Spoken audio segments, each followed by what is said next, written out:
अगर किसी देश की सेना विरोधी लड़ाकों के मुकाबले कमजोर हो और साथ ही उस देश में मजबूत सरकार ना हो तो कैसे वहां का पूरा जीवन अस्त व्यस्त हो सकता है। इसका हालिया उदाहरण है अफगानिस्तान। 16 अगस्त को तालिबान ने अफगानिस्तान की राजधानी काबुल पर कब्जे के बाद वहां सरकार भी बना ली और पूरा विश्व मुख्य दर्शक बना देखता रह गया।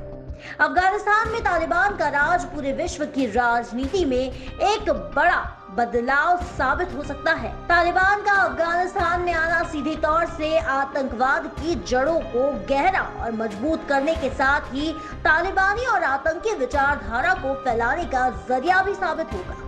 एक बार फिर अफगानिस्तान में 20 साल पुराने तालिबानी शासन की वापसी हुई है। अफगानिस्तान में तालिबान की गतिविधियां जब तेज हो रही थी तभी अमेरिकी राष्ट्रपति जो बाइडेन ने अपने सैन्य बल को अफगानिस्तान से वापस बुलाने की घोषणा कर दी। The president has been consistent in his view that there's not a military solution to Afghanistan, that we have been there for far too long. That has been his view for some time. छोटे क्षेत्रों पर धीरे धीरे अपना अधिकार जमाते हुए तालिबानियों ने 16 अगस्त के दिन अफगानिस्तान की राजधानी काबुल को अपने कब्जे में ले लिया।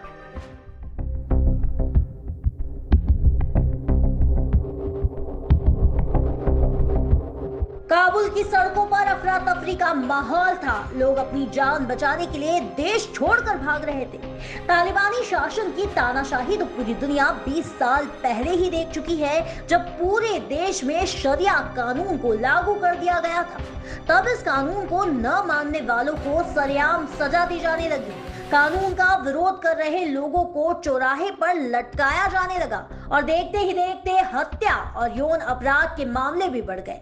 ये शायद ही किसी ने सोचा होगा कि विकास की ओर अपने कदम बढ़ा रहा अफगानिस्तान एक बार फिर तालिबान के कब्जे में आ गिरेगा। बीते कुछ सालों में अफगान लोकतंत्र में अपने पैर जमाना सीख ही रहा था कि तालिबान नामक इस खौफ ने अफगानिस्तान में एक बार फिर दस्तक दे दी। यही वजह है कि यहाँ बरसों से बसे लोग भी अब दूसरे देशों की शरण लेने को मजबूर हैं।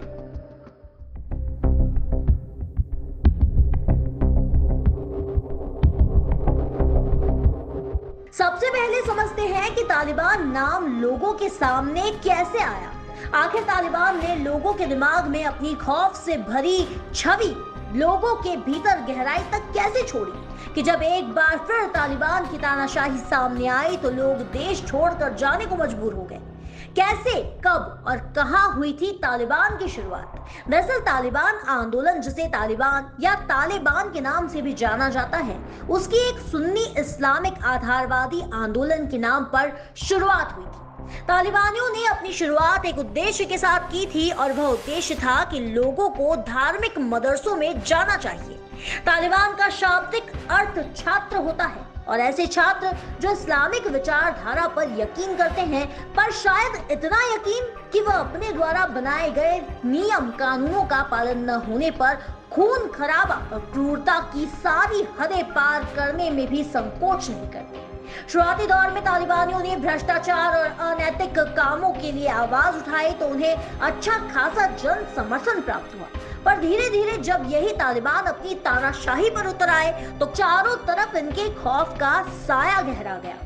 पर जब तक इनके खिलाफ आवाजें उठी तब तक तालिबान खुद की स्थिति मजबूत कर चुका था और धीरे धीरे इनकी कट्टरपंथी विचारधारा युवाओं और बच्चों के दिमाग में ठूंसी जाने लगी थी। साल था 1996 जब तालिबान ने अफगानिस्तान के अधिकतर क्षेत्रों पर कब्जा कर अधिकार कर लिया और फिर 2001 के अफगानिस्तान युद्ध के बाद वहां से हटा दिए गए। पर 2004 के बाद उन्होंने फिर अपनी गतिविधियां दक्षिणी अफगानिस्तान और पश्चिमी पाकिस्तान में बढ़ाई और वहीं से इन्हें मजबूत होने का सहारा मिल जाता है। पिछले 20 सालों में अफगानिस्तान में तालिबान की तानाशाही तो हट चुकी थी, पर इनकी छोटी मोटी गतिविधियां छोटे क्षेत्रों में चलती रही और इन्हीं सब के बीच अमेरिका अफगानिस्तान से तालिबान को पूरी तरह से हटाने की कोशिश में लगा हुआ था। पर अमेरिकी सैनिकों की अचानक वापसी ने तालिबान को सीधे तौर से अफगानिस्तान पर कब्जा कर लेने की ओर इशारा दे दिया। इसके बाद चारों तरफ अमेरिकी राष्ट्रपति जो बाइडेन के इस निर्णय का विरोध भी हुआ, पर शायद अमेरिका भी इस बात को भली भांति जानता था कि अगर उसकी सेना अफगानिस्तान से हटती है तो तालिबान पूरी तरह से वहां कब्जा जमा लेगा। अमेरिका के इस फैसले के बाद लगातार कई सवाल खड़े हो रहे हैं।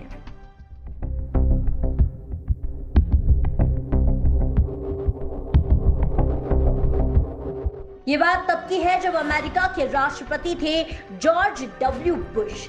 यह वही समय था जब राष्ट्रपति बुश ने 9/11 के हमलों के बाद आतंकवाद के खिलाफ मिशन शुरू किया था। 7 अक्टूबर 2001 को अफगानिस्तान पर हवाई हमले किए गए, जिसमें करीब 3000 लोगों के मारे जाने की बात सामने आई थी। साल 2009 में अमेरिकी राष्ट्रपति बराक ओबामा ने अमेरिकी सैनिकों की संख्या को दुगना कर 68,000 कर दिया। साल 2010 आते आते अमेरिकी सैनिकों की संख्या अफगानिस्तान में लगभग 1 लाख तक पहुंच गई। कई वर्षों से संघर्ष चल रहा था। साल था 2011। अमेरिकी 9/11 के मास्टरमाइंड ओसामा बिन लादेन से किसी भी हाल में बदला लेना चाहता था और इसके लिए राष्ट्रपति ओबामा ने एक योजना तैयार करवाई। 2 मई 2011 यही वह तारीख है जब अमेरिका ने पाकिस्तान में घुसकर ओसामा बिन लादेन को मार गिराया और इस बात की खबर पाकिस्तान को कानो कान नहीं हुई कि अमेरिका किस तरह से रात के अंधेरे में पाकिस्तान में घुस आया और अपने मिशन को अंजाम दिया।